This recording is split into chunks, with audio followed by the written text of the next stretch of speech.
Nedaudz tā arī paliek tas viss. Viņi vienkārši tiek nopļauti kaut kur no šitādā augstumā. Tā līdzi. Paliek tāds smuks, tik tie galiņi tāda ārā. Nu tagad teikt, ka viņi biežāk pļauj, tad te var redzēt saugus cauri tā baltais aboliši. Kas tā nīs siltumnīcā tagad? Guti un tā. Jā, bet naudīgi būtu jāiegūt lietā. Piemēram, es skatījos jums te kūdu stāstīt tur pie Jaunpils, tad tur ir kūdus iegūt. Izrādās pārdota Beļģiem. Kāpēc pārdota Beļģiem? Tāpēc, ka naudas nebija. Nu, pa kur nopirkt. Tagad kas notiek? Beļģi izstrādā mūsu kūdas purvus, mūsējie brauc mehanizātori, tur strādā, bet tad izstrādā, viņi sakrauj transportā, aizved līdz Ventspilī un pa ostu dod uz Beļģiju. Beļģijā ir rūpnīca, kas bagātina, pārstrādā, pako maisos un sūta mums atpakaļ. Kāda tam kaķim zobi interesanti? Tā, viņš viņam jau patīk, ka viņi glaud. Tikai viņam nepatīk, ka viņi vairs neglaud pēc tam. Tā var kādēļ aizķēt tā savu nagais kāju vai ko, pievērst sev uzmanību kaut kāds, vai nepirmies. Tagad man saka tā, nu ko tad tu tā? Nu tik stingri jau nemaz nav. Izrādās, ka nemaz nav, jā? Jā, tik stingri nav. Bet es zinu, ka viens otrs cilvēks jau nekā nav nepagaid. Un nevarat teikt, ka pats savs vainas pēcpaisam. Vienam bijis tā abals malā. Viņi skatās tā ups, tā, nu, tas senlieta, kā tā dabas, tas, viņam tur bija jānopļaut tikai zāli. Bet viņš tagad par savu zemīti pārdeva, nu, var teikt, pārdeva viņu kļūdaviem dēlam. Viņš jau vairs paliek kā to. Bet tu atskaitu viņš ved prom vēl tur. Un tur tie lodziņi, ko tie krustiņi jāsvēl. Un viņš tā viena lodziņa nevielīdz to krustiņu. Viņš teica, es zālīt nopļauju, viss ir izdarīts, kas viss. Es aizbraucu tur, nu pasaku, viss ir kārtībā, viss. Paiet pusgads, atnāk no vēstu, jāmaksā naudiņu atpakaļ, nav izpildīt tādu un tādu noteikumus. Neviens nebrauc ne skatīties neko. Tas viss ir bezcerīgi kaut ko prasīt, viņa gadījumā.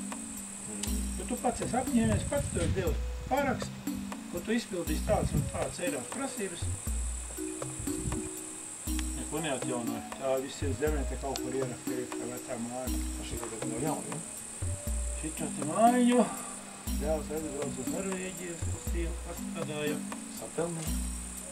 Lauciņš ir pats pilnīgi. Wow. Es to biju cerējis, ka šito te nopelnījāt te strādājot savā saimniecībā. A, ko tad Norvēģijā sadarīja labi? Tik daudz maksā? Ar ko? Jūs viņš apkārt. Vienkārši kā strād? Kas nav? Tad nevar jau salīdzināt. Viņš apkalpojas viens pats 2000 kvadrātmetru rožu audzēšanu.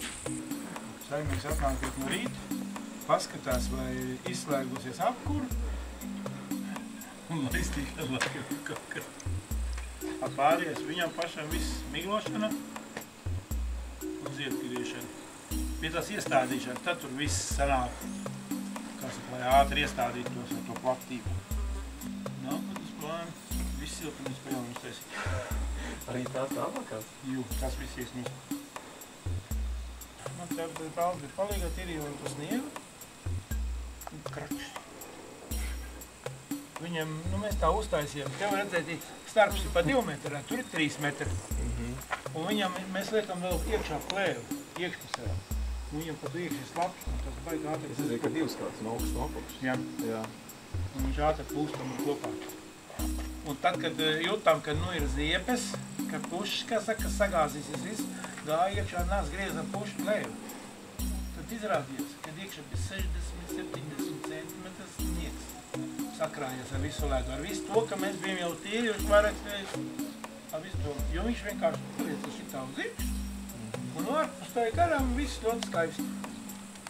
Kā sā bišķiņ uzsnīt sniedziņš viss. Nu, bez tādas pavasari jāaudēja te siltumnīcā. Ka nav, tu visu laiku griežas. Zini, ja tu kaut ko gribi izaudzīt, tev kaut kas jāieliek ir iekšā. Tu dabā kaut kādu pelni, kaut kur kaut kas uzreiz ir atkal vajadzīgs. Ceļš pavasarī. Līdz viss šitos gadus gāju, es biju tādā virpulī.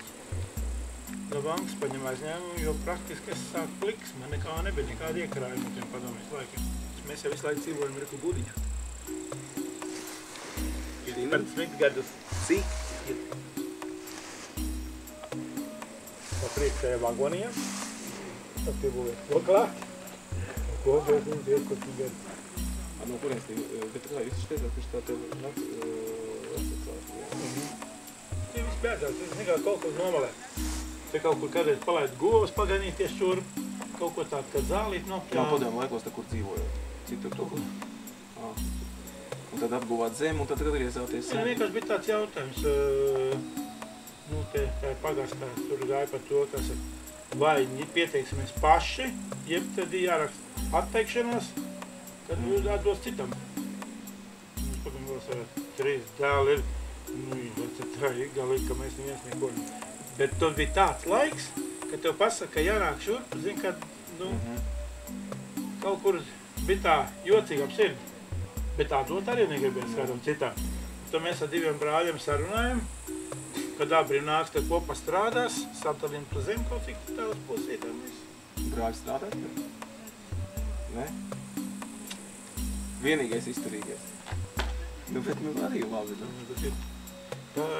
Otrs neizturē. Trešais tagad man brauc piepalīdzēt. Pašam. Nu, kā tu lai saki, ja nav ģimene atbalsta tam visam pasākumam. Pašā sākumā, jā, nu tik nāks nebūs. Domāju, ka naudiņa kritīs, kas varēs paliec groziņa apakšā un nav tev birs, vai ne? Bet ir jāstrādā, tā naudiņa nebirs, un kad tā naudiņa nebirs, tā to viss izbeidzās. Bet, nu, ja es būtu strādājis ar galvu, jā. Nebūtu jāportēs siltumnīcas vienīgi. Nebūtu, nē, nu, tu vienmēr kaut kādu uzlabojumu nāk. Tas jau nav no tā atkarīgs. Kaut kas pasaulē atklājās, kaut ko tu redzi. Jo pie mums jau tā ir, ko tu var redzēt. Aizbrauc kaut ko semināru ārzemēm, es neaizbraukšu. Un to, ko es redzēšu ārzemēm, viņš uztaisīt nekad nevarēšu. Jo to nevar pavilkt. Es rādu, kas nav izlasīts, viss kas ir izlasīts, pārskatīt. Bet vienkārši saprot, nu, atdeve tam, nu, kā lai saka, tas materiālais aprēķins par to, cik tu dabūsi ieguldīt un kā tu viņu dabūsi atpakaļ. Jo it kā izliekas viss ļoti skaisti, kad tu pasēdi uz papīru un tad izskatās labi. Tad izskatās ļoti labi. Nu, man bija tāds gadījums vienkārši, kad, nu, ķiploki parāda, nogriez tur 2 metri nostos galviņas vienkārši nogriez, lai sēkla neattīstās. Un tu atbrauc mājās un te ķiploki nav. Viņi nogriez līdz ar zemi. Viss prāt. Un nav neko pielikt, neko atņemt. Vienkārši pat parunāt nevar brīžam. Un kaut ko darīs. Neko jau nevar izdarīt, tas jau to viss. Ka vienkārši, kad es pieeju pie tās domas un skatos un neticu savām acīm.